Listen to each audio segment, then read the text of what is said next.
Mama, darating po ba si Papa? Ang tanong na iyon, simple at inosente mula sa 6 na taong gulang na si Joaquin, ay tumusok sa puso ni Althea na parang isang matulis na patalim. Napilitan siyang humiti, isang ngiting sanay na siyang isuot na parang maskara sa tuwing haharapin niya ang tanong na ito. Hinaplos niya ang malambot na buhok ng kanyang anak. Anak, di ba napag-usapan na natin to? Si Papa, nasa malayo siya. Pero laging nakabantay sa atin. Isang kasinungalingan. Isang magandang kasinungalingan na binuo niya sa loob ng 7 taon para protektahan ang 3 pinakamahalagang tao sa buhay niya. Naramdaman niya ang paghigpit ng kanyang dibdib. Dito na naman sila sa Key Father's Day event ng eskwelahan. Ang taunang kaganapan na kinatatakutan niya, ang paalala na sa kabila ng lahat ng kanyang pagsisikap, may isang malaking puwang sa pamilya nila na hindi niya kayang punan. Kaninang umaga lang, ang bahay nila ay parang dinaanan ng isang maliit na bagyo. Jaime, yung sapatos mo. Nasaan na naman, sigaw niya habang hinahalo ang sinangag. Nasa ilalim po ng sofa, ma, sagot ng panganay niyang si Jaime, ang laging responsableng kuya. Mama, si Javier inaagaw yung drawing ko, reklamo naman ni Joaquin, ang sensitibo at artistikong anak niya. Hindi ah. Pinoprotektahan ko lang sa langgam, katwiran ng bunso at pinakamakulit sa lahat, si Javier, habang tumatakbo paikot sa mesa. Ganito ang bawat umaga para kay Dea. Isang magulo pero masayang simponya ng pagiging ina sa 3 makukulit na kambal. Siya ang nanay, ang tatay, ang tagaluto, ang driver, ang nurse, ang referee. Ginagawa niya ang lahat at sa halos lahat ng araw, sapat na iyon. Pero hindi sa mga araw na tulad nito. Ngayon, habang nakaupo sila sa gif ng eskwelahan na puno ng mga dekorasyon, napapalibutan ng masasayang pamilya, ramdam na ramdam ni Thea ang kanilang pagkakaiba. Bawat ama na buong pagmamalaking umupo sa tabi ng kanyang anak ay isang sampal sa kanya. Nakita niya kung paano yumuko si Joaquin, ang mga mata nito'y nakatutok sa sahig. Nakita niya ang pagtingin ni James sa kanya, isang tingin ng pag-aalala, na para bang gusto nitong siguraduhin na okay lang siya. At si Javier, kahit na malikot, ay tahimik na nakatingin sa isang batang karga-karga ng ama nito sa balikat. Gusto niyang yakapin silang 3 at iuwi na lang. Ngunit hindi pwede. Kailangan nilang harapin ito. Okay, children and parents. Let's all settle down, masayang anunsyo ng principal sa stage.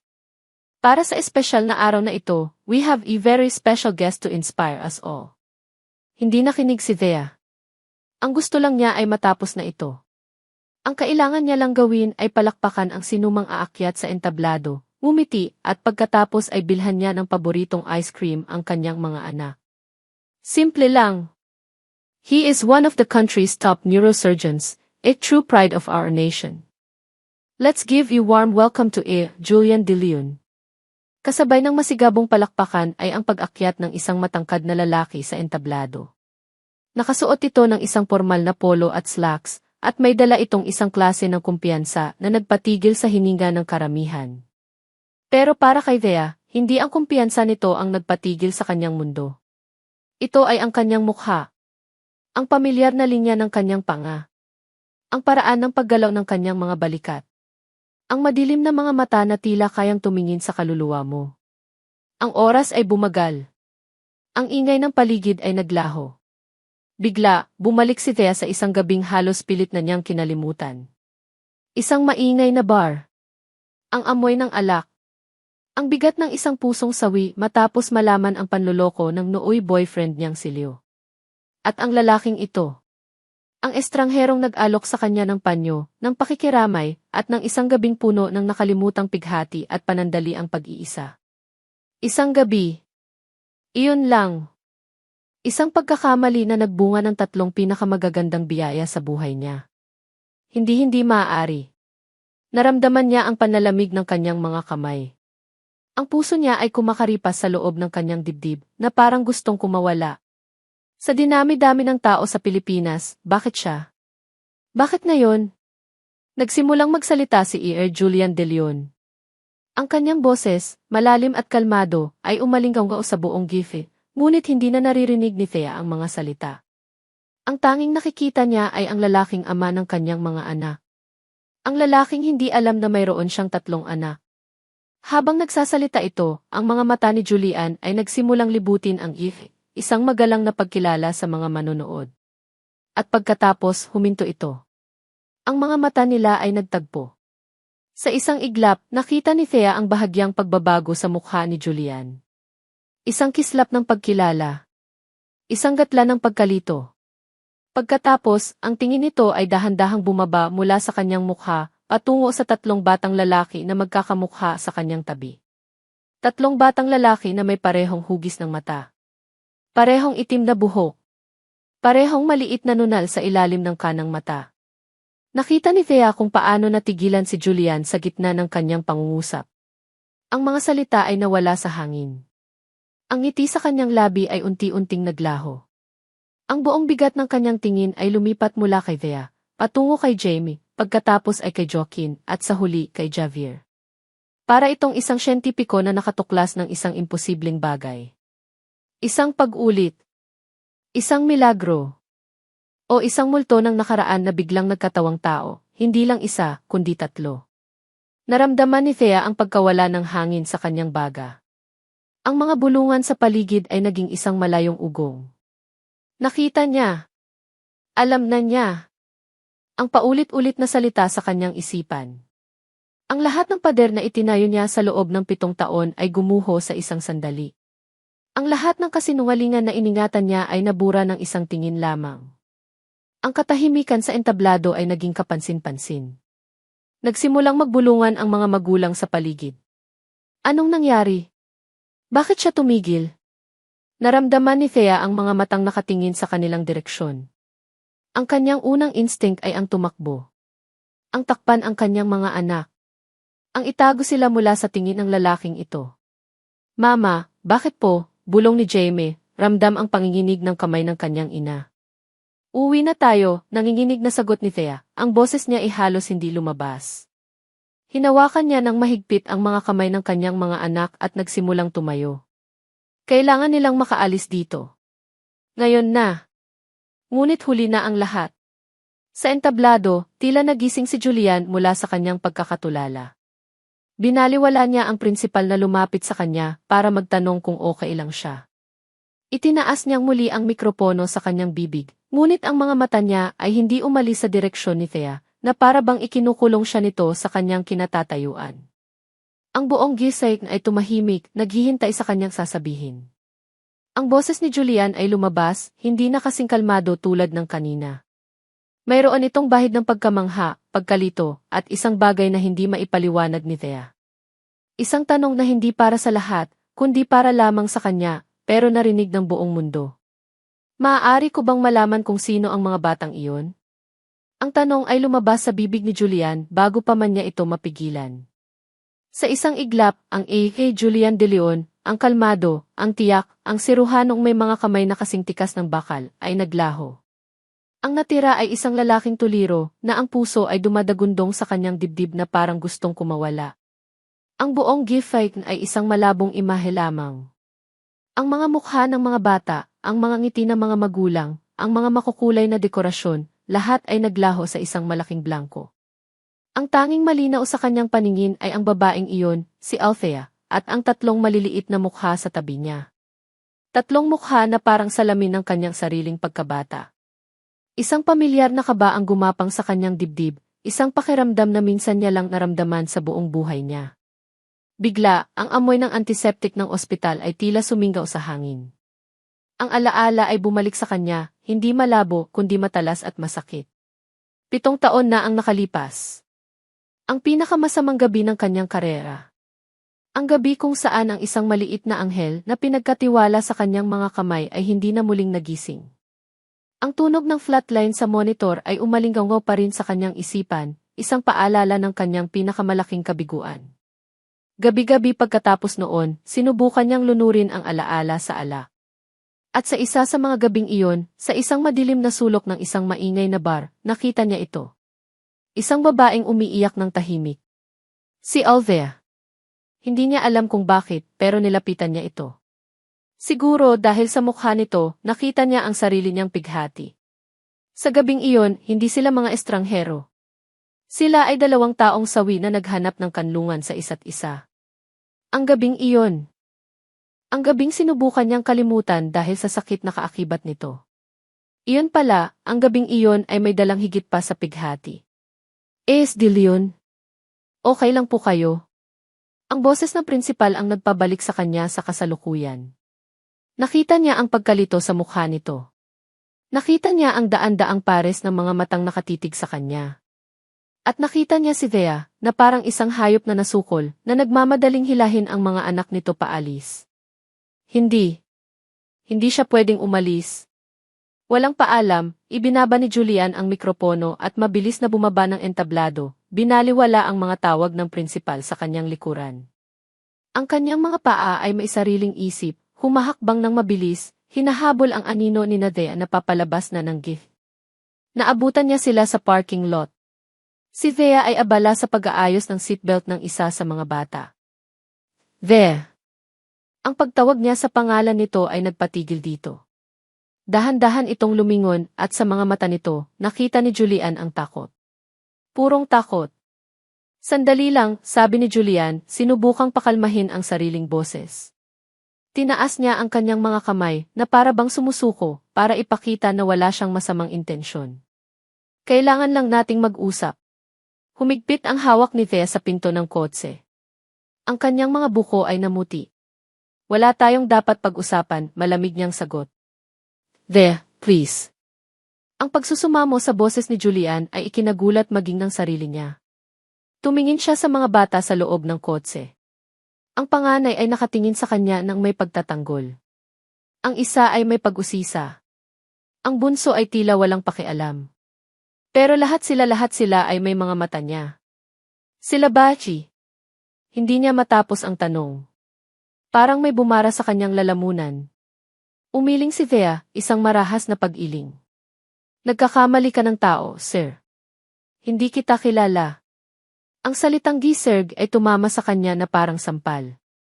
Isang pader na biglang itinayo sa pagitan nila. Isang pagtanggi sa anumang koneksyon na minsan nilang pinagsaluhan.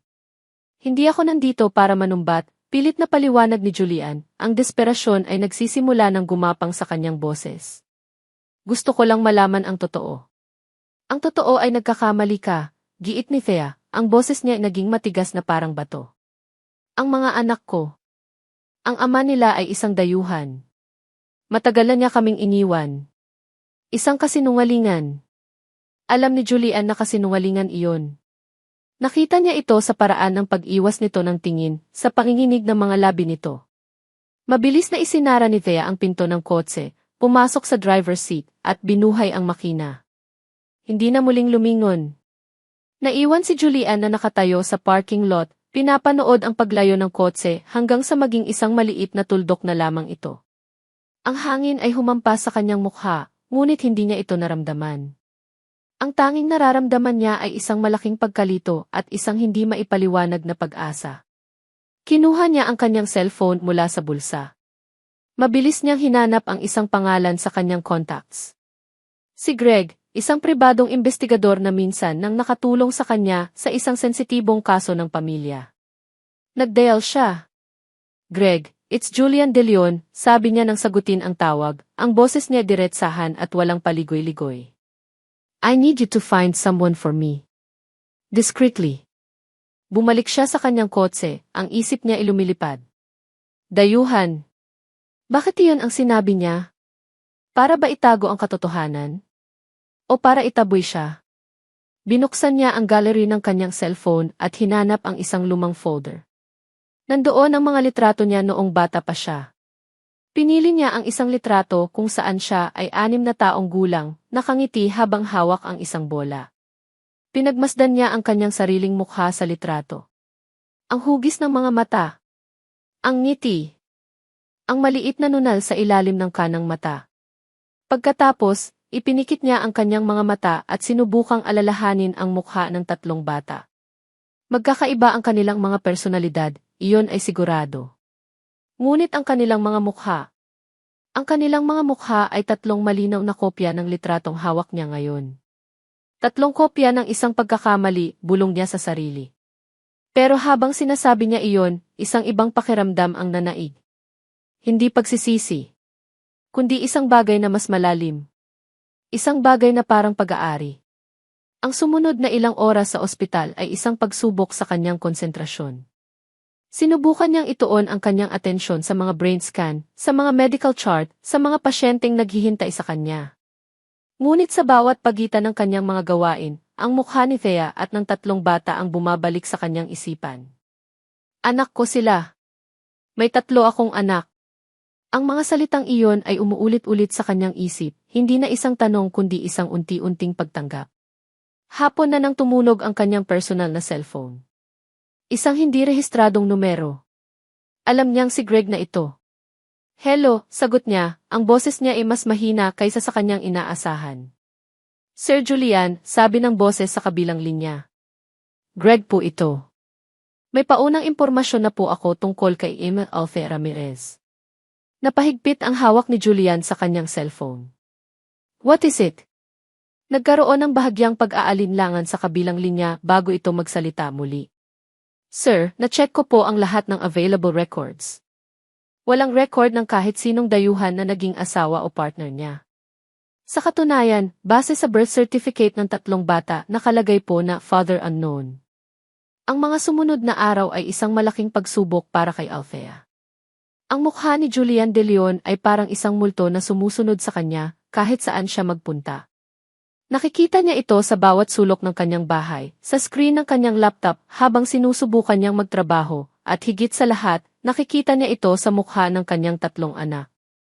Ang pagtulog ay naging isang luho. Sa tuwing ipipikit niya ang kanyang mga mata, bumabalik ang eksena sa gifin ang pagtigil ng kanyang mundo. Ang tingin ni Julian na puno ng pagkabigla.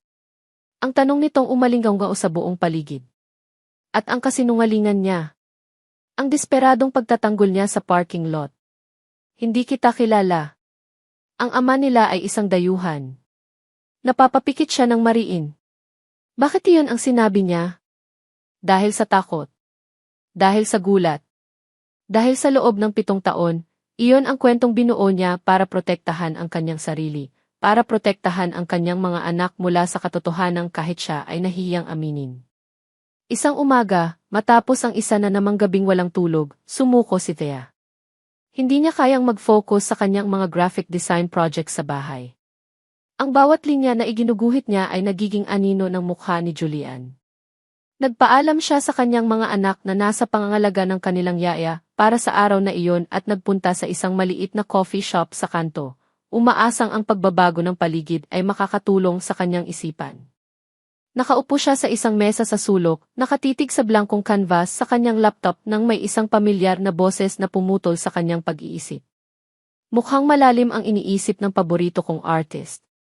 Napatingala si Thea at nakita niya si Marco Sarmiento, nakangiti habang may dalang tray na may 2 kape at isang paper bag. Si Marco ay isang project manager sa isang kumpanyang madalas kunin ang serbisyo ni Thea. Sa paglipas ng panahon, naging mabuting kaibigan niya ito. Marco, sabi niya, isang maliit na ngiti ang sumilay sa kanyang mga labi. Ito ang unang totoong ngiti niya sa loob ng ilang araw. Anong ginagawa mo dito? Nakita kitang pumasok kanina. Mukhang kailangan mo ng kape at lunch, sabi nito sa bailapag ng tray sa mesa. Inilabas nito ang isang sandwich mula sa paper bag. Isang simpleng gesture, pero para kay Thea, iyon ay isang malaking bagay. Sa gitna ng kaguluhan sa kanyang isip, ang presensya ni Marco ay parang isang kalmadong dagat. Siya ay simple, maaasahan at ligtas. Salamat, mahinang sabi ni Thea. May problema ba? Tanong ni Marco, ang kanyang boses ay puno ng sinserong pag-aalala. Hindi ka sumasagot sa mga text ko kahapon. Nag-aalangan si Thea. Gusto niyang sabihin ang lahat. Ngunit paano? Paano niya ipapaliwanag ang isang 7 taong sikreto? Nakita ko lang ang isang tao mula sa nakaraan, sabi niya, pinipili ng maingat ang kanyang mga salita. Medyo komplikado. Tumango si Marco, hindi na nagtanong pa. Iyon ang isang bagay na gusto ni Thea sa kanya. Hindi siya mapilit. Marunong siyang magbigay ng espasyo. Naupo lang ito sa tapat niya, humigop ng kape at hinayaan siyang maging tahimik. Ang simpleng pagkakaroon niya roon ay sapat na. Para siyang isang ligtas na kanlungan. Kinagabihan, pag-uwi ni Thea, isang malaking karton na kahon ang sumalubong sa kanya sa may pintuan. Wala itong pangalan ng nagpadala, address lang nila ang nakasulat. Ano yan, Mama? Tanong ni Javier, ang mga matay kumikinang sa pag-usisa. Maingat na binuksan ni Thea ang kahon.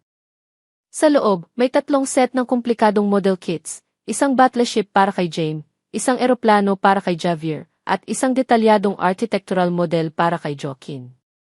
Eksakto ang mga modelong matagal nang tinitingnan at pinapangarap ng mga bata sa isang toy store. Naramdaman ni Thea ang panlalamig ng kanyang mga kamay. Isa lang ang taong posibleng gumawa nito. Wow! Ang galing, sigaw ng 3 habang sabik na kinuha ang kani-kanilang mga laruan. Pinanood ni Thea ang kanyang mga anak, ang puso niya inahahati. Isang bahagi niya ay nagagalit. Paano niya nalaman? Paano niya nagawang alamin ang isang maliit na detalye tungkol sa gusto ng mga bata? Ang pag-iisip na iniimbestigahan sila ni Julian ay nagbigay sa kanya ng takot. Ngunit may isang maliit, traidor na bahagi sa kanyang puso na nakaramdam ng kislap ng pasasalamat. Nakita niya ang purong kaligayahan sa mukha ng kanyang mga anak, isang kaligayahan na bihira niyang maibigay dahil sa kanilang limitadong budget.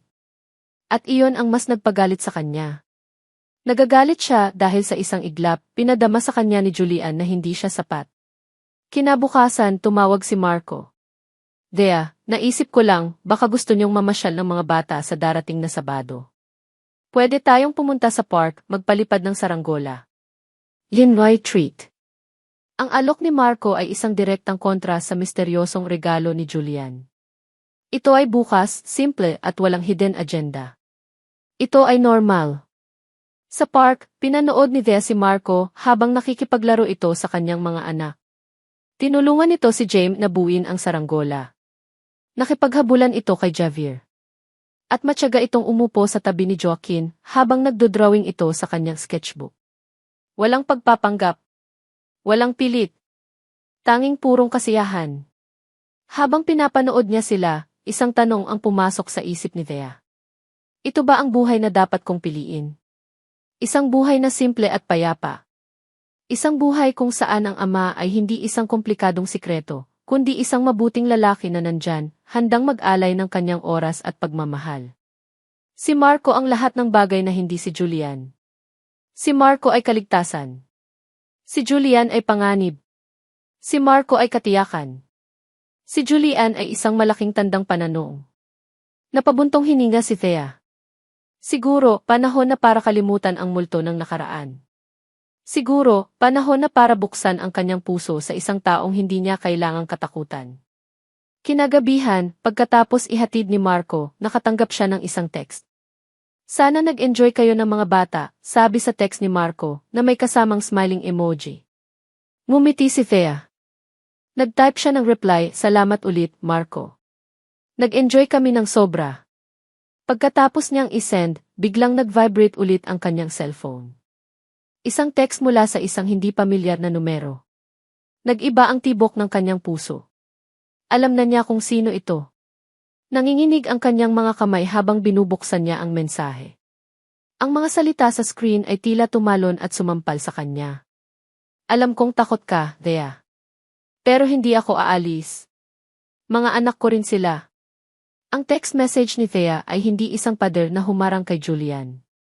Ito ay isang hamon. Mga anak ko rin sila. Ang mga salitang iyon ay naging mantra ni Julian sa mga sumunod na araw.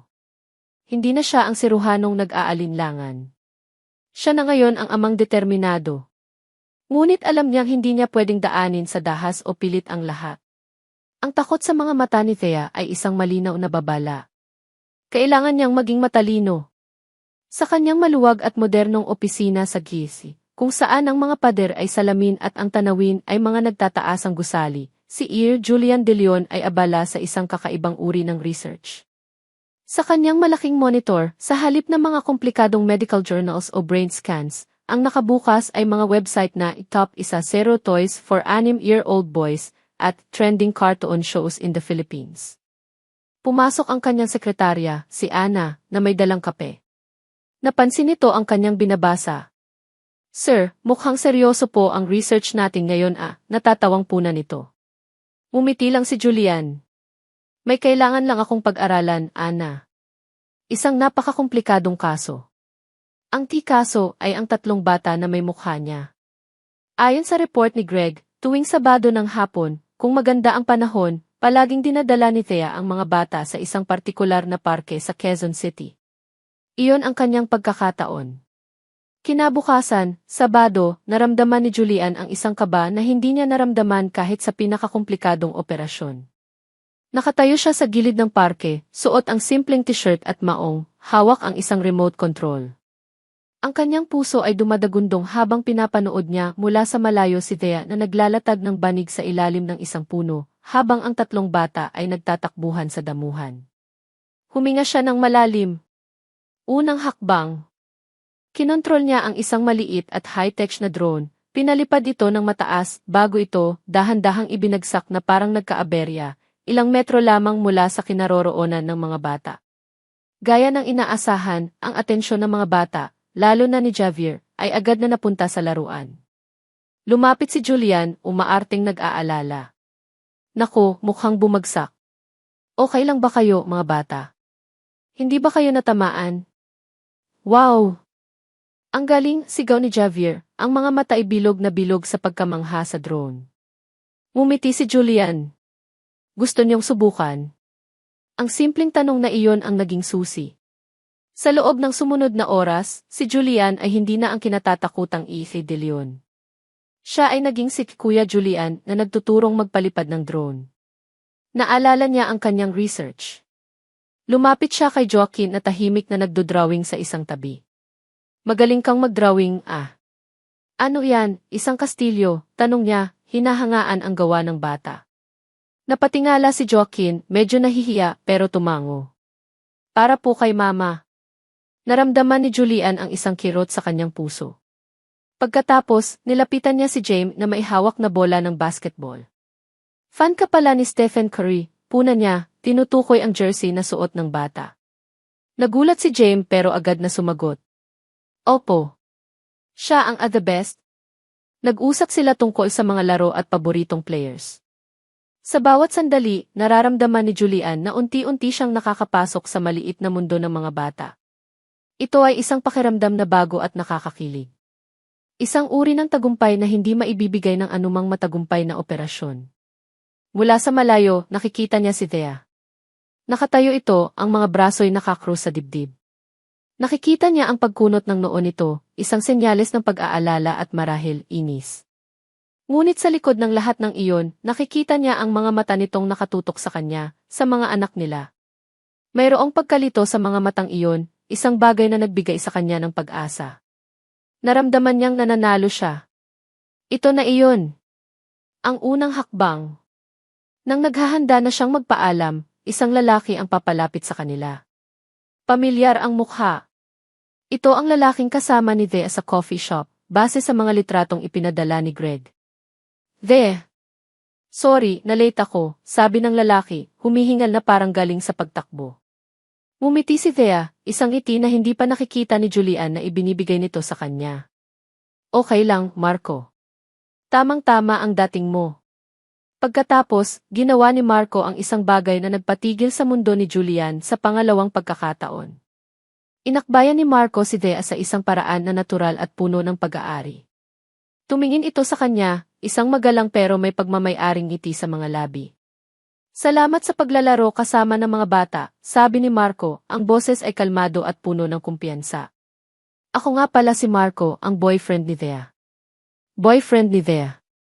Ang mga salitang iyon ay umalinggaw sa isipan ni Thea ilang araw matapos ang insidente sa parke. Isang kasinungalingan na binitawan ni Marco para protektahan siya, ngunit isa ring kasinungalingan na nagbigay ng bigat sa kanyang dibdib.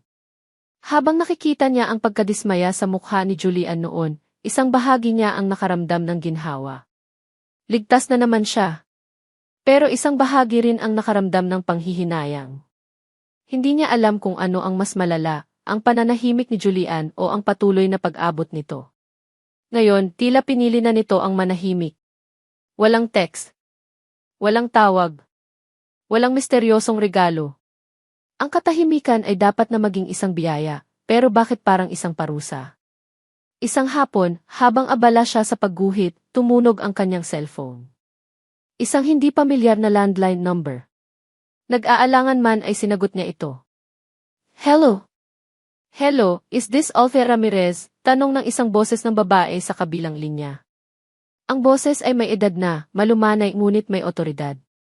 Yes, speaking. Sino po sila? Hisha, ako ito, si Elvira De Leon. Ang ina ni Julian. Halos mabitawan ni Thea ang kanyang cellphone. Naramdaman niya ang biglaang panlalamig ng kanyang mga kamay. Good afternoon po, ma'am, nautal niyang sagot. Please, Hisha, call me Tita Elvira, malambing na sabi ng ginang. Tumawag ako dahil may maliit kaming salo-salo sa bahay sa linggo. Isang engagement party para sa bunso kong anak na si Liana. At gusto ko sanang imbitahan ka at ang mga apo ko. Ang mga salitang mga apo ko ay tumama kay Thea na parang kidlat. Alam na nila. Alam na ng buong pamilya. Ang sikreto niya ay hindi na kanya lamang. Nako, tita nakakahiya naman po, sabi ni Thea, naghahanap ng kahit anong dahilan para makatanggi. Hisha, walang nakakahiya, mahinahong giit ni Doña Elvira. Alam ko, marahil ay nabigla ka sa mga pangyayari. Pero gusto kong malaman mo na bukas ang aming tahanan para sa inyo. Gusto naming makilala ang mga bata. Gusto kitang makilala. Mayroong sinseridad sa boses ng ginang na nagpahirap kay Thea na tumanggi. Ito na iyon. Ang pagkakataong hiniling at kinatakutan niya. Ang pagkakataong makilala ng kanyang mga anak ang kanilang pamilya sa ama. Para kay Jamie, Joaquin at Javier kailangan niyang gawin ito. Sige po, tita. Darating po kami. Pagdating ng linggo, si Thea ay nasa harap ng salamin, hindi mabilang kung ilang beses na siyang nagpalit ng damit. Sa huli, pinili niya ang isang simpleng puting bestida. Sapat na para maging presentable, ngunit hindi masyadong magarbo. Ang bahay ng mga De Leon sa isang eksklusibong subdivision ay nakakalula. Malaki ito at elegante, ngunit mayroon itong init ng isang tahanan. Sinalubong sila ni Doña Elvira ng isang mahigpit na yakap. Si Julian ay naroon din, nakatayo sa di kalayuan, ang mga mata ay nakatutok sa kanya. Ang mga bata, sa kanilang pagiging inosente, ay mabilis na naging komportable. Si Jamie ay agad na nakipag-usap sa ama ni Julian tungkol sa basketball. Si Javier ay nakahanap ng mga pinsan na kalaro. At si Joaquin ay tahimik na pinagmamasdan ang isang malaking painting sa dingding na para bang nasa sarili niyang mundo. Lumapit si Julian sa kanya. Salamat sa pagdating, mahina nitong sabi. Para sa mga bata, mabilis na sagot ni Thea, hindi makatingin ang diretsyo sa mga mata nito. Maya-maya, ang buong atensyon ng mga bisita ay napunta sa hagdanan.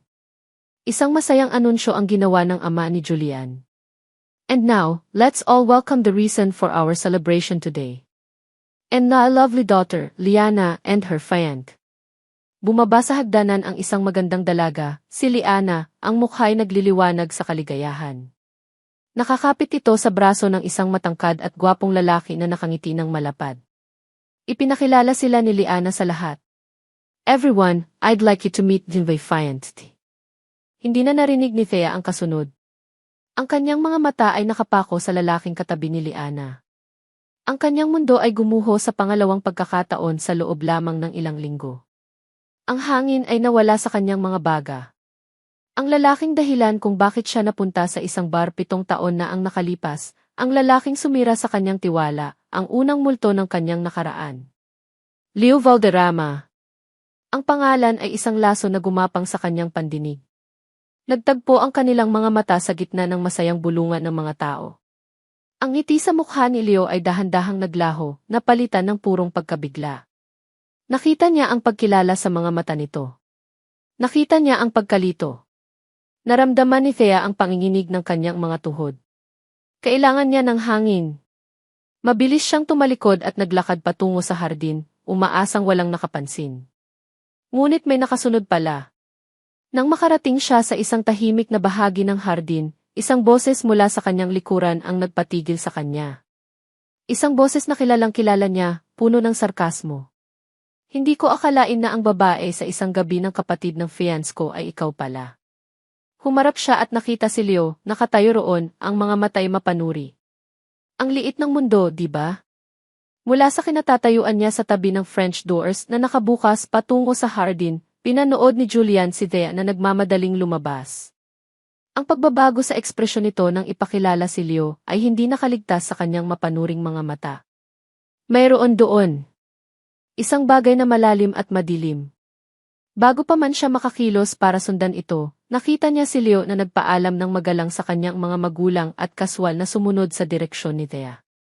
Isang malamig na kaba ang gumapang sa dibdib ni Julian. Ito ay ang parehong instinct na nararamdaman niya sa operating room bago ang isang komplikadong procedure, isang babala na mayroong mali. Nagkunwari siyang kumukuha ng inumin sa malapit na bar, pero ang kanyang mga mata ay nakatutok sa dalawang anino sa hardin. Nakita niya ang tensyon sa kanilang mga kilos, kahit na mula sa malayo. Nang bumalik si Leo sa loob, may isang mapagkunwaring ngiti na sa mga labi nito, alam ni Julian na kailangan niyang kumilos. Sinalubong niya ito sa isang pasilyo na medyo malayo sa mga bisita. Leo, tawag ni Julian, ang boses niya ay kalmado ngunit may bigat. Lumingon si Leo, ang ngiti nito'y lumapad. Doc! O, kuya na pala dapat ang itawag ko sa'yo, pabiro nitong sabi. Hindi ngumiti si Julian. Nakita kong sinundan mo si Thea. May problema ba? Tumawa si Leo, isang tawang masyadong pilit. Wala naman. Nagkakamustahan lang kami ng isang dating kaibigan. Alam mo na, small world. Kaibigan, inulit ni Julian ang salita, walang emosyon. Hindi ganoon ang nakita ko sa reaksyon niya kanina. Nawala ang ngiti ni Leo, napalitan ng isang mapanuring tingin. Dosi, ano man ang nakaraan namin, nakaraan na iyon. Ang mahalaga ay ang ngayon. At ngayon, si Liana ang buhay ko. Mabuti kung ganoon, sabi ni Julian, ang kanyang mga mata ay hindi bumibitaw. Dahil kung ano man ang kasaysayan ninyo, tapos na iyon. Kaya siguraduhin mong mananatili iyon sa nakaraan. Layuan mo siya. Ang babala ay malinaw. Hindi ito sigaw, ngunit mas matalas pa ito sa isang patalim. Tinaas ni Leo ang kanyang mga kamay bilang pagsuko. Relax ka lang, Dorothy. Wala akong gagawing masama. Pamilya na tayo, di ba? Tumalikod si Leo at naglakad palayo, ngunit bago ito tuluyang makalayo, nakita ni Julian ang isang kislap ng panunuya sa mga mata nito. Isang kislap na nagsasabing hindi pa tapos ang laro. Ang sumunod na oras ay isang pagsubok sa pasensya ni Julian. Nakita niya kung paano nilapitan ni Leo ang kanyang kapatid na si Liana. May ibinulong ito at pagkatapos noon nagbago ang lahat. Si Liana, na kanina lang ay masayang-masaya na makilala si Thea, ay biglang naging malamig. Bawat sulyap nito kay Thea ay puno na ng pagdududa. Alam ni Julian kung ano ang ginagawa ni Leo. Nagtatanim ito ng lason. Sinubukan niyang lapitan si Thea, na tahimik na nakaupo sa isang sulok, pinapanood ang kanyang mga anak na tila gusto nang umuwi. Thea, mahina niyang tawag. Pwede ba tayong mag-usap? Tungkol kay Leo. Napatingala si Thea, ang mga mata nito'y puno ng pagod at pagsisisi. Mag-usap, mapait niyang sagot. Tingnan mo kung anong nangyari, Julian. Tingnan mo kung anong gulo ang dinala ng pagpunta namin dito. Hindi mo kasalanan ito. Hindi ko kasalanan, putol niya, ang boses ay nanginginig sa pinipigilang emosyon. Nang dumating ka, bumalik ang nakaraan. Nang pumasok kami sa mundo mo, heto, bumalik ang isa pang multo.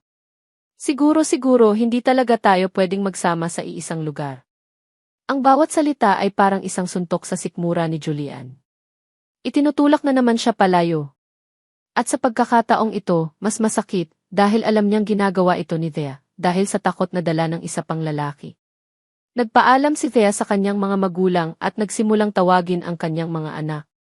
Halatang halata na gusto na niyang tumakas. Habang papalabas na sila, hinarang sila ni Liana. Nakita ni Julian ang pagbabago sa mukha ng kanyang kapatid. Ang dating tamis ay napalitan ng tigas. Edith Ramirez, sabi ni Liana, ang boses ay formal at malamig. Napatigil si Thea. Liana, pasensya na, kailangan na naming umuwi. Mumiti si Liana, isang ngiting hindi umabot sa kanyang mga mata. Naiintindihan ko. Pero bago ka umalis, may gusto lang akong hilingin. Lumapit ito, ang boses ay bumaba sa isang bulong na sapat lang para marinig nilang dalawa, at ni Julian na hindi kalayuan. Please, layuan mo na ang pamilya namin. Ang mga salita ay binitawan ng dahan-dahan, bawat isa'y may bigat. Layuan mo ang kuya ko at lalo na ang fiancé ko. Layuan mo na ang pamilya namin. Ang mga salita ni Liana ay parang isang tatak na naiwan sa isipan ni Thea. Masakit, pero sa isang banda, iyon na rin ang kailangan niyang marinig para tuluyang isara ang pinto. Tama lang ito. Ito ang dapat. Ito ang mga salitang paulit-ulit niyang sinasabi sa sarili sa mga sumunod na araw. Ibinuhos niya ang kanyang sarili sa trabaho, tinatapos ang mga deadline na para bang ang bawat natatapos na proyekto ay isang ladrilyo na muling nagpapatibay sa pader na itinayo niya sa paligid ng kanyang puso. Pinilit niyang ibalik ang lahat sa dati. Ang normal nilang routine. Ang simpleng buhay nilang mag-iina. Ang katahimikan mula sa panig ni Julian ay naging isang kumpirmasyon. Sumuko na ito. At dapat ay masaya siya. Dapat ay nakakaramdam siya ng ginhawa. Pero sa gabi, kapag tulog na ang kanyang mga anak at ang tanging kasama niya ay ang katahimikan, hindi niya maiwasang isipin ang lungkot sa mga mata ni Julian bago siya tumalikod. Isang gabi nilagnat si Javier. Hindi ito mataas, pero sapat na para hindi mapakali si Thea. Bilang bunso, si Javier ang may pinakamahina sa tatlo. Dinala niya ito sa pinakamalapit na ospital, ang ospital kung saan nagtatrabaho si Julian. Kailangan nating pumunta sa ospital ni Tito Doktor, tanong ni Joaquin habang naglalakad sila sa pasilyo ng emergency room. Hindi, anak. Sa ibang doktor tayo, mabilis na sagot ni Thea, ang puso niya ay kumakabog sa bawat hakbang, sa bawat pag-asang hindi sila magkikita. Matapos matingnan ng isang resident doctor at mabigyan ng reseta para sa lagnat, pauwi na sana sila nang mapansin ni Thea ang isang matandang nurse na nakangiting nakatingin sa kanila mula sa nurse station. Kayo po ba si Ma'am Thea? Tanong ng nurse, ang boses ay malumanay. Nagulat si Thea. Opo. Bakit po? Ako si Hija. Head nurse dito. Malapit na akong mag-retire, sabi nito. Nakita ko kasi ang mga litrato ninyo sa opisina ni Jayan. Lalo na itong tatlong gwapong bata. Naramdaman ni Thea ang pag-init ng kanyang mga pisngi. Ganun po ba? Iyon lang ang naisagot niya. Pasensya na, Hija, kung nakikialam ako, patuloy ni Nurse Faye, ang mga mata ay puno ng simpatsya. Pero nakikita ko ang pag-aalala sa mga mata mo. Katulad ng mga mata ni Jayan noon. Noon po. Tumango si Nurse Faye. Matagal na iyon. Mga 7 taon na ang nakalipas. May isang batang pasyente si Jayan. Isang napakakomplikadong operasyon. Ginawa niya ang lahat pero hindi kinaya ng bata. Nagkwento si Nurse Faye at sa bawat salita nito, parang may kung anong nagbabago sa loob ni Thea. Ikinuwento nito ang isang Julian na hindi niya kilala, isang batang doktor na halos madurog. Ilang linggo siyang parang kaluluwang ligaw dito sa ospital. Hindi kumakain ng maayos. Laging tulala. Ang mga mata niya, blanko. Lahat kami natakot para sa kanya. Akala namin hindi na siya babalik sa pag-oopera. Napatingin si Thea kay Javier na mahimbing nang natutulog sa kanyang mga braso. Iyon ang pinakamasamang gabi ng buhay niya, Hija, dagdag ni Nurse Faye, ang boses ay halos isang bulong. At alam mo ba, sa pagkakatanda ko, iyon din ang gabi na umalis siya sa ospital at hindi na namin nakita hanggang kinabukasan. Iyon ang gabi na halos sumuko na siya sa lahat. Ang mga salita ay tumagos sa puso ni Thea. Iyon ang gabi. Ang gabi kung saan nakita niya ito sa bar. Ang gabing iyon. Hindi ito gabi ng isang iresponsableng lalaki na naghahanap lang ng kasiyahan. Ito pala ay gabi ng isang siruhano na pasan-pasan ang bigat ng isang nawalang buhay. Bigla, ang lahat ng galit at takot na naramdaman ni Thea para kay Julian ay unti-unting natunaw. Napalitan ito ng isang bagay na mas malalim, isang bagay na hindi niya inaasahan, pag-unawa. Ang paglayo nito pagkatapos ng gabing iyon ay hindi dahil sa kawalang hiyaan. Ito ay dahil sa sakit. Parang may bumagsak na pader sa loob niya. Sa unang pagkakataon, nakita niya si Julian hindi bilang isang banta, kundi bilang isang taong nasaktan din, katulad niya. Nakatayo lang siya roon, yakap si Javier, habang pinoproseso ang lahat. Ang isip niya ay lumilipad, sinusubukang pagtagpi-tagpiin ang mga piraso ng isang kwentong ngayon niya lang naintindihan. Nasa gitna siya ng malalim na pag-iisip nang biglang mag-ring ang kanyang cellphone. Ang tunog ay marahas at nakakagulat sa tahimik na pasilyo. Nakita niya ang pangalan ng eskwelahan sa screen. Kinabahan siya. Hello? Ang boses sa kabilang linya ay ang prinsipal, ngunit hindi ito kalmado. Ito ay nagpapanik at basag. Enrique Ramirez, kailangan niyo pong pumunta dito ngayon din. Si Joaquin po nagkaroon ng aksidente. Ang boardroom ay malamig at tahimik. Ang tanging maririnig ay ang boses ng isang investor na naglalahad ng mga numero sa isang malaking screen. Milyon-milyong piso. Isang bagong wing para sa ospital. Isang deal na ilang buwan ng pinagtatrabahuhan ni Julian. Ito dapat ang kanyang mundo. Numero, lohika at kontroladong tagumpay. Ito ang mundong pinili niyang pagbalingan matapos siyang itaboy ni Thea at ng sarili niyang kapatid. Kung hindi niya kayang ayusin ang kanyang pamilya, aayusin na lang niya ang kanyang ospital. Ngunit habang nagsasalita ang investor, ang isip ni Julian ay nasa ibang lugar. Nasa isang maliit na parke. Nasa 3 batang lalaki na may mga mata niya. Nasa isang babaeng may mga matang puno ng takot. Biglang nag-vibrate ang kanyang personal na cellphone sa ibabaw ng makintab na mesa. Isang marahas na panginginig sa gitna ng katahimikan. Nakita niya ang pangalan sa screen, Ana. Alam niyang hindi ito tatawag sa personal na numero niya maliban kung ito ay isang emergency. Isang tingin lang sa kanyang mga kasamahan, tumayo siya at lumabas ng boardroom. Jayan, sabi niya sa telepono, ang boses niya ay mahinahon pa. Sir! Ang boses ni Ana sa kabilang linya ay basag at nagpapanik. Sir, tumawag po ang eskwelahan ng mga anak ni Emethea. Si Joaquin po na aksidente dinala po dito sa ospital natin. Ang bawat salita ay parang isang suntok na nag-alis ng hangin sa kanyang baga. Joaquin. Na aksidente.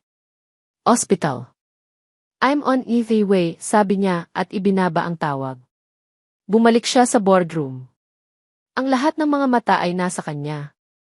Gentlemen, apologize, sabi niya, ang kanyang boses ay kalmado pa rin, ngunit may isang bakal na determinasyon sa ilalim nito. A family emergency. We will have to reschedule. Bago pa man makasagot ang sinuman, tumalikod na siya at halos tumakbo palabas ng silid. Binaliwala niya ang mga tawag ni Ana sa kanyang likuran. Ang multimilyong deal, ang kinabukasan ng ospital, lahat ay naglaho. Ang tanging mahalaga ay ang kanyang anak. Ang biyahe mula Gihith patungo sa ospital ay isang malabong alaala. Ang mga kotse sa kanyang paligid ay mga anino lamang. Ang kanyang mga kamay ay mahigpit na nakahawak sa manibela, ang mga buko niya ay namumuti. Sa kanyang isipan, isang imahe ang paulit-ulit na bumabalik, ang tunog ng flatline sa isang monitor, ang iyak ng mga magulang, ang pakiramdam ng kabiguan. Ang kanyang pinakamalaking demonyo. Hindi ngayon, sabi niya sa sarili. Huwag ang anak ko. Nang dumating siya sa emergency room, ang eksena ay purong kaguluhan. Pero sa gitna ng lahat, nakita niya ito. Si Thea. Nakaupo sa isang sulok, nakayuko, ang mga balikat ay nanginginig sa bawat hikbi. Durog. Ang itsura niya ay ang itsura ng bawat magulang na kinatatakutan niyang harapin. Nilapitan niya ito. Thea. Napatingala si Thea. Ang mga mata nito'y puno ng luha at takot. Nang makita siya nito, walang galit, walang pagtataboy. Tanging purong desperasyon. Jayan ni. Anong nangyari? Nahulog siya sa maihagdanan ang ulo niya. Hindi na nito matapos ang sasabihin. Dumating ang head of surgery, si E. Alcaraz, isang matandang doktor na nirerespeto ni Julian. Ang mukha nito ay seryoso. Jayan, mabuti at nandito ka, sabi ni E. Alcaraz, iginagaya siya sa isang sulok kung saan nakasabit ang mga x-ray. Itinuro nito ang isang madilim na bahagi sa scan ng ulo ni Joaquin. Acute epidural hematoma. Mabilis ang pagdurugo. Kailangan niya ng agarang craniotomy. Tumango si Julian, ang kanyang utak ay lumipat sa doctor mode. Ihanda ang AC. Sino ang gagawa? Tumingin si E. Alcaraz sa kanya, ang mga matay puno ng bigat. Walang ibang neurosurgeon na available sa ngayon. Ang iba ay nasa probinsya para sa isang medical conference. Ikaw lang, Jayan. Ikaw lang ang pwedeng gumawa nito. Ang mga salita ay parang isang malamig na tubig na ibinuhos sa kanya. Siya. Kailangan niyang harapin ang kanyang demonyo para iligtas ang sarili niyang anak. Ang kamay na minsan nang nabigo ay siya ring kamay na magliligtas ngayon. Ang kapalaran ay may isang malupit na pagpapatawa. Huminga siya ng malalim, itinutulak ang takot sa pinakailalim ng kanyang pagkatao. Tumingin siya pabalik kay Thea, na nakatingin sa kanila, ang mga mata ay puno ng pag-asa at takot. Nilapitan niya ito. Hinawakan niya ang mga nanginginig nitong kamay. Thea, sabi niya, ang boses niya ay matatag at puno ng isang pangakong hindi niya pwedeng sirain. Tinitigan niya ito ng diretsyo sa mga mata, na para bang sinasabi na ibigay sa kanya ang lahat ng takot nito. Ililigtas ko ang anak natin, Thea. Pangako. Tumalikod siya at naglakad patungo sa mga pinto ng operating room. Bawat hakbang ay mabigat, ngunit bawat hakbang ay tiyak. Huminto siya sa harap ng pinto. Humarap siya at tinignan si Thea sa huling pagkakataon. Pagkatapos, pumasok siya. Ang mga pinto ay sumara sa isang mahinang tihis, isinasara ang mundo sa labas. Iniwan nito si Thea, na mag-isang nakatayo, habang ang pulang ilaw sa itaas ng pinto ay umilaw na may dalang mga salita. Operating. Ang oras ay tumigil sa pasilyo sa labas ng operating room. Para kay Thea, ang bawat segundo ay isang walang katapusang paghihintay. Ang bawat pag-ikot ng segundo sa orasan sa pader ay parang isang martilyo na pumupukpok sa kanyang sentido. Ang puting sahig ay tila lumalamig. Ang amoy ng antiseptic ay mas tumatalim. Ang pulang ilaw na may salitang key operating P ay isang matang nakatitig sa kanya, isang tahimik na saksi sa kanyang paghihirap. Nakatayo lang siya roon, yakap ang sarili. Ang mga dasal ay naubos na sa kanyang isipan, paulit-ulit na lang. Diyos ko, iligtas niyo po ang anak ko. Diyos ko, bigyan niyo po siya ng lakas. At sa gitna ng kanyang mga dasal para kay Joaquin, isang pangalan pa ang sumisingit. Jayan. Gabayan niyo po ang mga kamay niya. Ang kwento ni Nurse Fee ay umuulit-ulit sa kanyang isipan. Ang imahe ng isang Julian na durog at nawawala ng pag-asa ay humahalo sa imahe ng Julian na matatag na nangakong ililigtas ang kanilang anak. Ang lalaking minsang tumakas sa sakit ay siya ngayong humaharap dito para sa kanila. 1 oras. 2 oras. 3 oras. Ang bawat pagbukas ng pinto sa dulo ng pasilyo ay nagpapatindig ng kanyang balahibo, ngunit hindi ito ang pinto ng Easy. Ang kanyang mga magulang ay dumating kasama sina Jamie at Javier.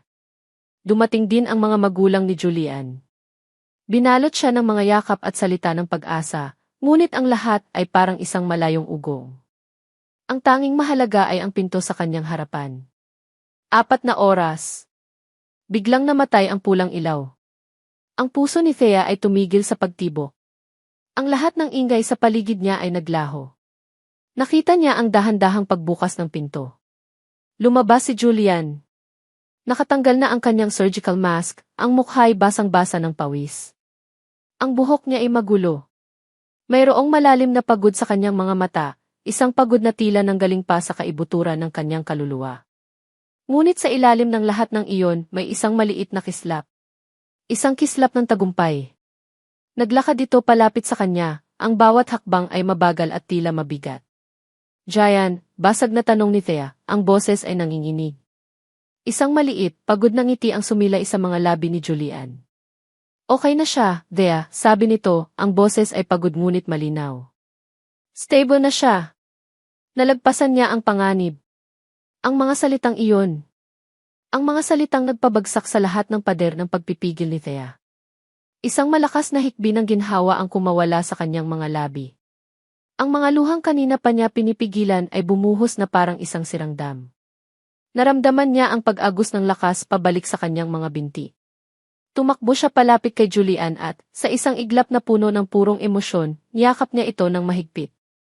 Naramdaman niya ang pagkabigla ni Julian. Ngunit pagkatapos ay naramdaman niya ang mga braso nitong yumakap pabalik sa kanya, isang yakap na puno ng pagod at ginhawa.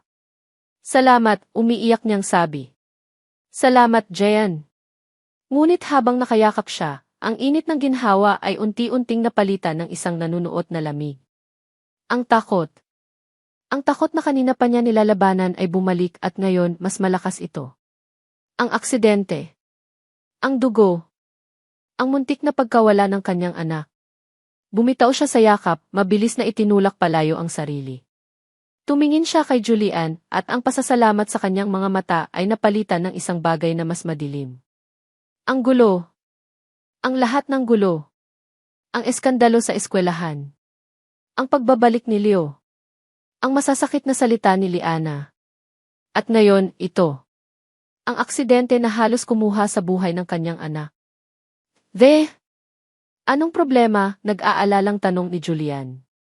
Salamat sa pagligtas mo sa anak ko, sabi niya, ang boses niya ay naging malamig at nanginginig.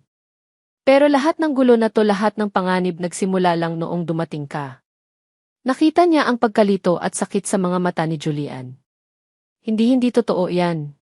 Hindi ba? Tumaas ang boses ni Thea. Ang kanyang mga salita ay puno ng sakit at irrational na sisi. Tahimik ang buhay namin, Julian. Mahirap, pero tahimik. Ngayon, ano? Ang buhay ng anak ko ay nalagay sa panganib. Dahil sa'yo. Dahil sa mundo mo. Hindi ito makatarungan. Alam niya sa isang sulok ng kanyang isipan na hindi ito tama. Ngunit ang takot ng isang ina ay hindi laging makatarungan. Ito ay desperado. At gusto nitong may masisi. Tumingin siya ng diretso sa mga mata ni Julian, ang mga mata na minsan niyang sinilungan at binitawan ang mga salitang wawasak sa kanilang dalawa. Gusto kong bumalik kami sa dati. Isang buhay na wala ka. Ang sakit sa mukha ni Julian ay hindi maipinta. Ito ay mas malalim pa sa pagod. Ito ay ang itsura ng isang taong nagbigay ng lahat at sa huli ay itinapon pa rin. Hindi ito sumagot. Hindi ito nakipagtalo. Hindi ito nagpaliwanag. Dahan-dahan lang itong tumango isang beses. Isang pagtanggap sa kanyang hatol. Isang pagsuko. Pagkatapos, tumalikod ito at nagsimulang maglakad palayo. Ang likod nito, na kanina lang ay simbolo ng lakas at pag-asa, ngayon ay anino ng isang taong talunan. Ang bawat hakbang nito palayo sa kanya ay isang hakbang na palayo sa kanilang pamilya, isang hakbang na siya mismo ang nagtulak. Pinanood ni Thea ang anino nitong dahan-dahang lumayo sa mahabang pasilyo ng ospital hanggang sa tuluyan na itong maglaho sa isang kanto. Naiwan si Thea, ligtas na ang kanyang anak, ngunit ang kanyang puso ay basag na basag. Ang liwanag ng umaga ay isang kaaway. Para kay Julian, na nakakulong sa dilim ng kanyang kwarto, ang bawat sinag ng araw na tumatago sa siwang ng kanyang kurtina ay isang paalala ng isang bagong araw na ayaw niyang harapin. 2 araw na ang nakalipas mula ng talikuran niya si Thea sa pasilyo ng ospital. 2 araw na siyang hindi pumapasok. Ang mga tawag mula sa ospital, mga katanungan tungkol sa mga pasyente, mga follow-up sa operasyon ni Joaquin, mga paalala sa mga meeting, ay mga ingay na lang na hindi niya pinapansin. Isang buhay na wala ka. Ang mga salitang binitawan ni Thea ay isang lason na dahan-dahang kumakalat sa kanyang sistema.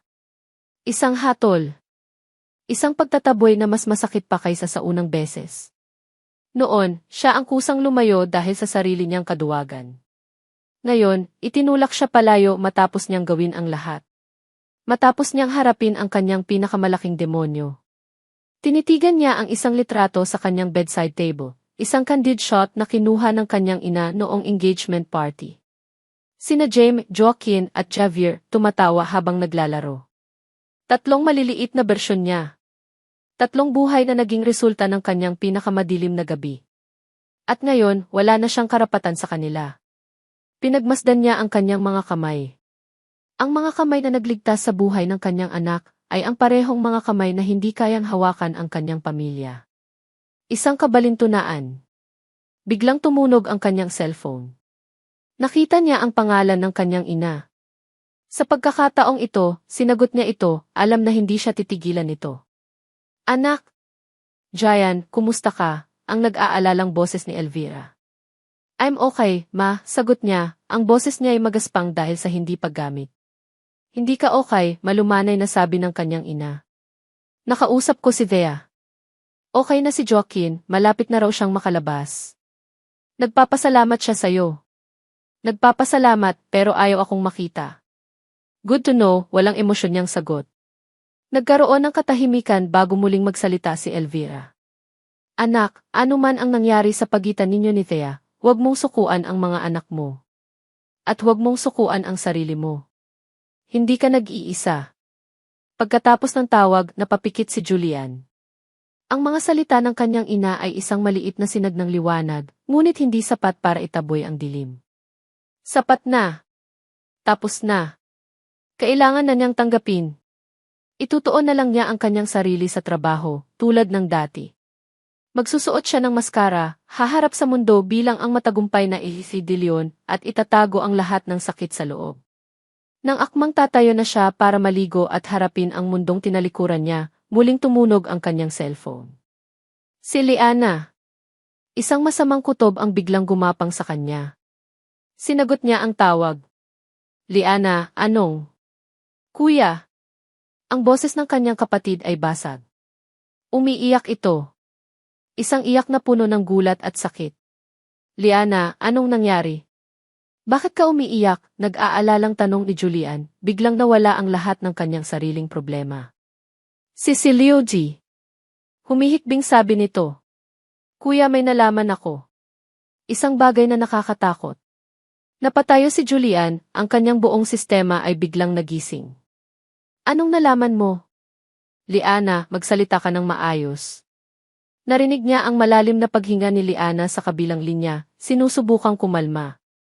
Ang mga salitang lumabas sa bibig nito ay naging isang bomba na sumabog sa tahimik na kwarto ni Julian, winasak ang lahat ng natitirang dilim at pinalitan ito ng isang nakakasilaw na galit. Kuya, kailangan nating mag-usap. Ang boses nito ay nanginginig pa rin, ngunit mayroon ng bahid ng determinasyon. Tungkol kay Leo at sa aksidente ni Joaquin. Ang paglabas ni Joaquin sa ospital ay dapat sanang isang masayang okasyon. Ngunit para kay Thea, may kulang. Habang inaayos niya ang mga gamit sa kwarto, isang imahe ang hindi maalis sa kanyang isipan, ang likod ni Julian habang naglalakad ito palayo sa pasilyo. Ang bawat ngiti ni Joaquin, bawat halik ni na Jamie at Javier, ay isang paalala ng buhay na iniligtas ni Julian. At bawat sandali ng katahimikan sa kanilang bahay ay isang paalala ng taong itinaboy niya. Kasalanan ko. Ang mga salitang iyon ay isang tinik na nakabaon sa kanyang lalamunan. Ang takot niya, ang kanyang irrational na takot, ang sumira sa lahat. Nasa gitna siya ng pag-iimpake nang may kumatok sa pinto. Si Marco. May dala itong basket ng prutas at mga laruan para sa mga bata. Kumusta na ang champion? Nakangiting bati ni Marco kay Joaquin. Ngumiti si Thea, isang pilit na ngiti. Salamat sa pagdalaw, Marco. Habang naglalaro ang mga bata, naupo si Marco sa tabi ni Thea. Pinagmasdan nito ang mukha niya. Hindi ka masaya, sabi ni Marco. Hindi ito isang tanong. Isa itong statement. Napayuko si Thea. Paano ako magiging masaya? Muntik nang mawala ang anak ko. Hindi lang yon, Thea, malumanay na sabi ni Marco. Mula noong araw na iyon sa parke. Mula noong sinabi kong boyfriend mo ako, hindi ka na masaya. Nagulat si Thea sa sinabi nito. Thea, pinili mo ako, o ang ideya ng isang tulad ko, dahil sa kaligtasan, patuloy ni Marco, ang kanyang boses ay puno ng pag-unawa, hindi panunumbat. Pero masaya ka ba? Kasi nakikita ko kung paano ka tumingin sa kanya. Nakikita ko ang sakit sa mga mata mo ngayon dahil wala siya. Ang bawat salita ni Marco ay isang katotohanang ayaw aminin ni Thea sa kanyang sarili. Thea, sabi nito, at ngayon, ang boses niya ay seryoso. May kailangan kang malaman. Noong araw ng aksidente naroon din ako sa eskwelahan. May meeting ako sa malapit. Nakita ko si Leo. Napatigil sa paghinga si Thea. Si Leo. Nakita ko siyang papalapit sa bike rack kung saan nakaparada ang mga bisikleta ng mga bata. May ginawa siya sa bisikleta ni Joaquin. Akala ko noong una ay tinitingnan niya lang. Pero kahina-hinala ang kilos niya. Mabilis siyang umalis nang may makita siyang papalapit na guro. Para kay Thea, ang mga salita ni Marco ay isang malakas na sampal. Hindi aksidente ang nangyari. Ito ay sinadya. Ang kasamaan ni Leo ang naglagay sa panganib sa kanyang anak. At ang isinisi niya ay ang taong nagligtas dito. Isang malakas na hikbi ang kumawala sa kanya, isang hikbi ng pagsisisi at galit sa sarili. Niyakap siya ni Marco, isang yakap ng isang kaibigan. Kailangan mong sabihin sa kanya ang totoo, Thea. At higit sa lahat, Kailangan mong sabihin sa kanya ang nararamdaman mo. Matapos umalis ni Marco, nagmamadaling kinuha ni Thea ang kanyang cellphone at nagdial. Kailangan niyang makausap si Julian. Kailangan niyang humingi ng tawad. Ngunit bago pa man niya maitawag, isang text message ang pumasok mula kay Liana. Ate Thea, kailangan po nating magkita. Ngayon na. Tungkol po kay Kuya at kay Leo. Please. Sa bahay ng mga De Leon, ang sala ay puno ng tensyon. Naroon ang mga magulang ni Julian. Naroon si Liana, ang mga matay mugto sa kaiiyak. At naroon si Leo, nakaupo sa sofa na parang isang hari, ngunit ang kaba sa kanyang mga mata ay hindi maitago. Ano to, Liana? Aroganting tanong ni Leo. Anong drama na naman ito? Dumating si Thea, at pagkatapos ng ilang minuto, dumating din si Julian, ang mukha'y malamig na parang yelo. Ngayong nandito na ang lahat, nagsimula si Liana, ang boses ay nanginginig ngunit determinado. Humarap siya kay Leo. Leo, tinanong ko ang guard sa school. May teeth footage. At nakita kita. Namutla si Leo. Nakita kita na sinira mo ang preno ng bisikleta ni Joaquin, umiiyak na sabi ni Liana. Bakit mo ginawa iyon? Bakit? Ang pag-amin ay hindi na kailangan. Ang takot sa mukha ni Leo ay sapat na. Ngunit ang kasamaan nito ay lumabas pa. Tumingin ito kay Thea nang may pagkasuklam. Dahil sa kanya, sigaw ni Leo, itinuturo si Thea. Ang babaeng yan. Iniwan niya ako para sa kung sino-sinong lalaki. At ngayon, babalik siya para sirain ang buhay ko kasama ang pamilya niyo. Hindi ako papayag.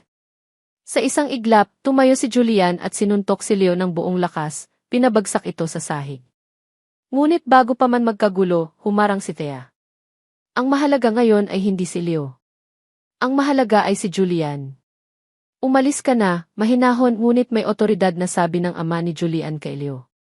At huwag ka nang magpapakita pa sa pamilya namin.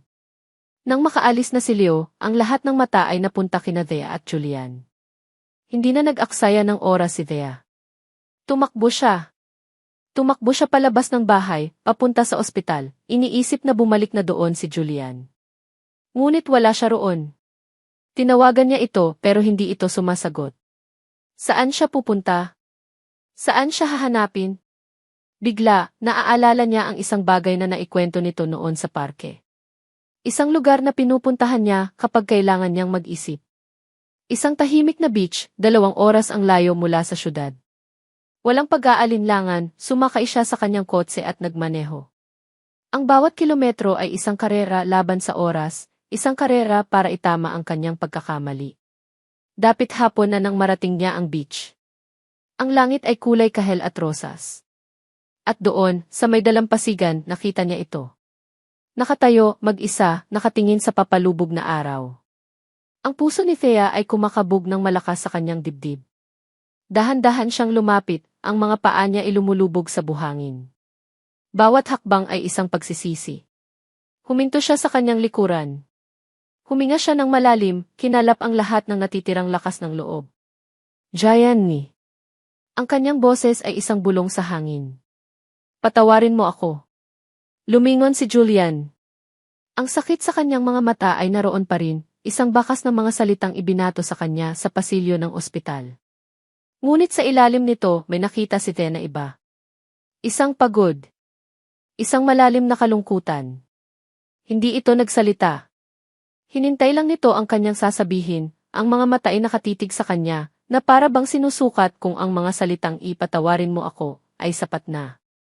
Alam ni Thea na hindi. Mali ako, Jayan, nagsimula siya, ang boses niya ay nanginginig ngunit puno ng pagsisisi. Mali ako na isinisi ko sa iyo ang lahat. Ang takot ko bilang isang ina, iyon ang nagsalita. Natakot ako na baka mawala sa akin si Joaquin, at sa sobrang takot ko, ikaw ang nakita kong dahilan. Lumapit siya ng isang hakbang.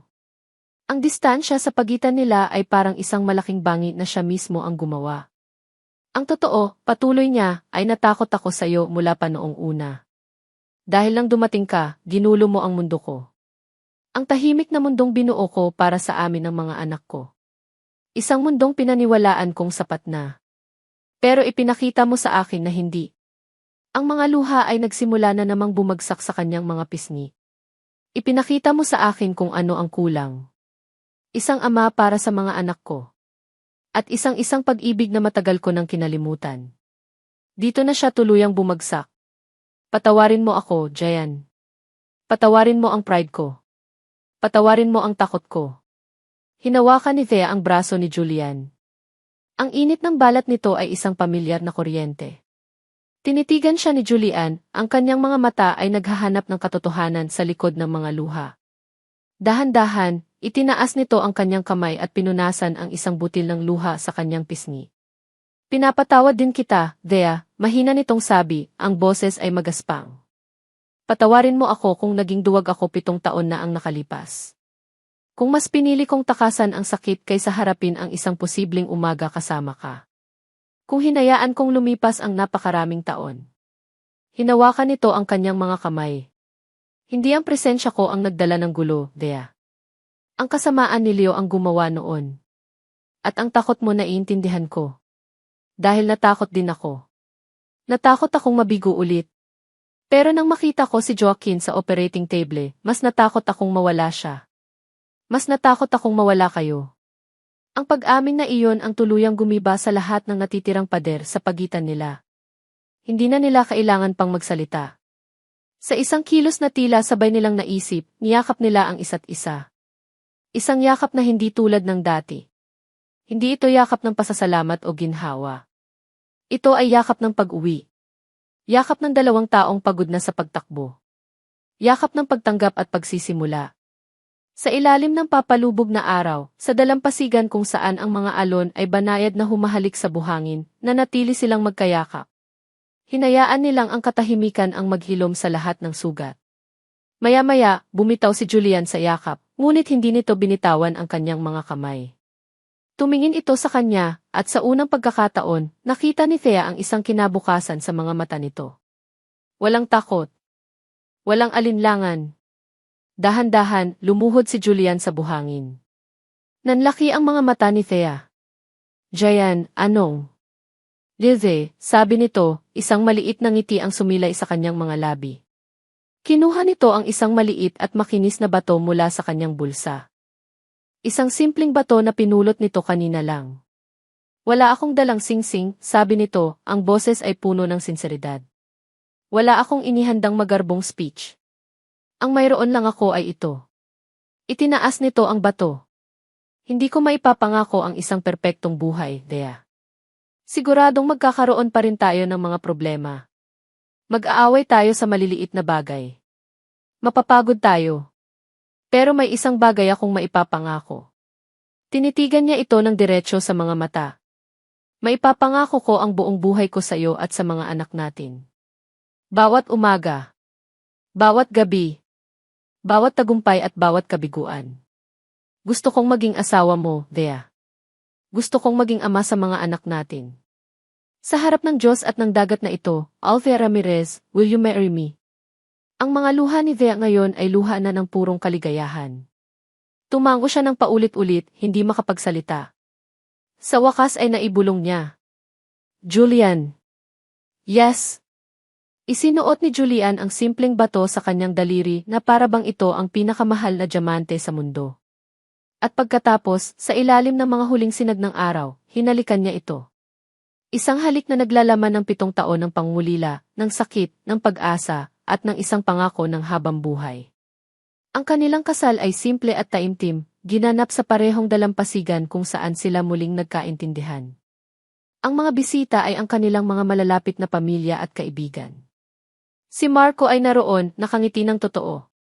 Si Liana ang kanyang maid of honor. At ang kanilang 3 best men na nakasuot ng maliliit na barong ang nagnakaw ng eksena. Sina Jaime, Joaquin, at Javier ay buong pagmamalaking tumayo sa tabi ng kanilang ama, ang bawat isa ay maihawak na singsing na unan, kahit isa lang naman talaga ang kailangan. Makalipas ang ilang taon. Ang likod bahay ng mga De Leon ay puno ng tawanan. 6 na bata ang nagtatakbuhan sa damuhan. Sina Jaime, Joaquin, at Javier, mga binatilyo na ngayon, ay abala sa pagtuturo sa kanilang 3 nakababatang kapatid na babae kung paano magpalipad ng saranggola. Tatlong magagandang prinsesa na may mga mata ni Thea at ngiti ni Julian. Mula sa veranda, pinanood sila ni Thea at Julian magkayakap. Inakbayan siya ni Julian at hinalikan sa sentido. Sino nang mag-aakala, bulong ni Thea, nakasandal ang ulo sa dibdib ni Julian, na ang isang gabi ay magiging simula ng lahat. Ngumiti si Julian, ang puso ay puno ng kapayapaan at pagmamahal. Hindi iyon isang pagkakamali, Thea. Iyon ay tadhana. Tumingin sila sa kanilang pamilya, isang magulo, maingay at perpektong obra maestra na nagsimula sa isang gabi ng kalungkutan at ngayon ay isang panghabang buhay na puno ng kaligayahan. At dito nagtatapos ang makulay na kwento ng pag-ibig ni Althea at Julian. Mula sa kaibuturan ng aking puso, maraming salamat. Salamat sa iyong pagsubaybay sa bawat kabanata, sa pag-iyak, pagtawa at pag-asa kasama ng ating mga bida. Ang pagsulat sa kwento ni Thea at Julian ay isang paglalakbay din para sa akin. Bawat kabanata ay binuo ng may pag-asa na maantig ang inyong mga puso at makapagbigay ng inspirasyon. Nais kong iparating sa pamamagitan ng kanilang istorya na ang tunay na pag-ibig ay hindi laging perpekto o madali. Ito ay isang paglalakbay ng pagpapatawad sa iba, at higit sa lahat, pagpapatawad sa ating mga sarili. Ito ay tungkol sa lakas ng loob na harapin ang mga multo ng nakaraan upang makamit ang isang mas magandang kinabukasan. Ipinakita nila sa atin na ang isang gabi ay tunay na maaaring maging simula ng panghabang buhay, ngunit ito ay kailangang samahan ng responsibilidad, pagsisikap, at pagpili sa isa't isa araw-araw, sa kabila ng takot at pag-aalinlangan. Ngayong tapos na ang kanilang kwento, nais ko namang marinig ang sa inyo. Aling bahagi ng kanilang paglalakbay ang pinakatumatak sa inyong puso? Anong aral ang inyong napulot sa kwento ni Thea, Julian, at ng kanilang lumalaking pamilya? I-comment nyo lang sa ibaba. Bawat isa ay aking babasahin at lubos na pahalagahan. Muli, maraming salamat sa inyong lahat. Hanggang sa muli nating pagkikita sa susunod na kwento.